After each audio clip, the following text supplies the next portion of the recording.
senior citizens na organisasyon, pag-usapan ninyo.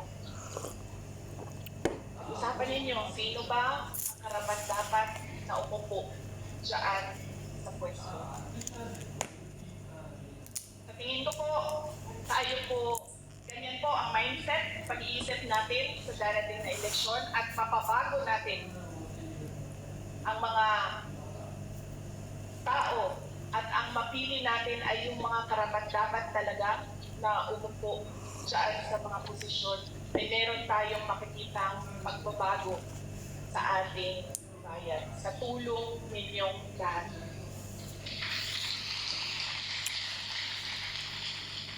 Ang huli ko pong mensahe ay mensahe sa Kapaskuhan.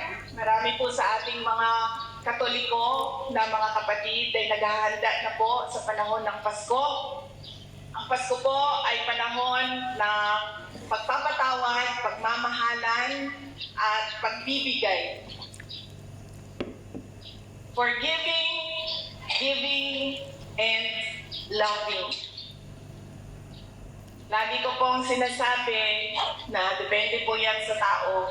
Pero dahil ako ay Vice President, kailangan ko sabihin sa inyo na yan po ang mensahe at diwa ng Pasko. Pero po ako, hindi po talaga ako magpapatawad.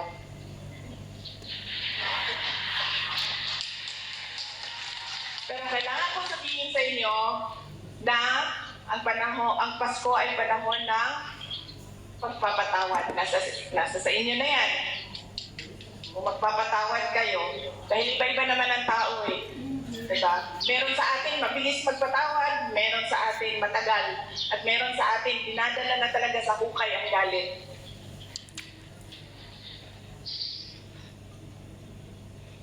Pagbibigay at pagmamahal. Hindi po kailangan na magara o expensive o lavish ang ating celebration ng Pasko.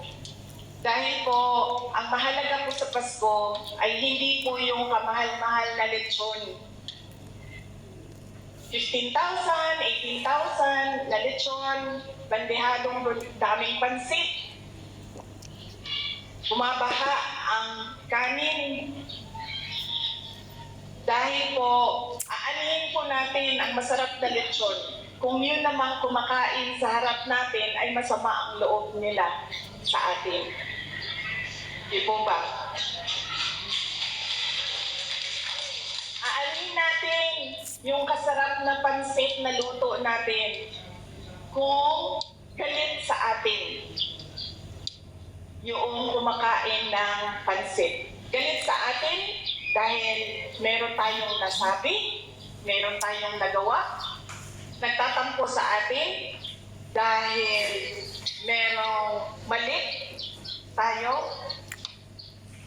Kaya po, ang mas importante ay simple ang selebrasyon pero masaya ang lahat ng tao sa loob ng bahay na nagsiselebrate ng Pasko.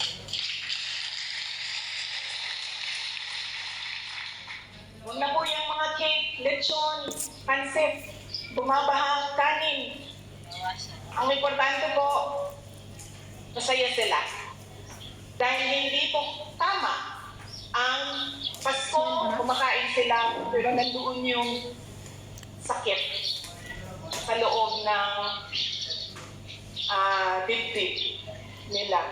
Merong dinadala sa damdamin. Kaya paniguraduhin natin na napapaabot natin at napapaalam natin sa ating mga mahal sa buhay ang pagmamahal natin sa kanila. At paniguraduhin natin na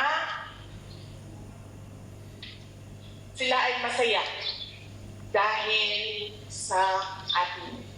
Yan po ang mensahe ko sa inyo ngayong Pasko. Ang pagpapatawad po mahalaga sa mga senior citizens dahil po marami po tayong tampo sa ating mga anak, sa ating mga kapatid. Marami pong daladalang hugot tayo. Kaya napakahalaga din po na pag-isipan natin yan. ngayong panahon ng Kapaskuhan. Yan po ang forgiving, giving, and loving. Sana po ay masaya ang inyong Pasko at masagana ang inyong darating na 2025.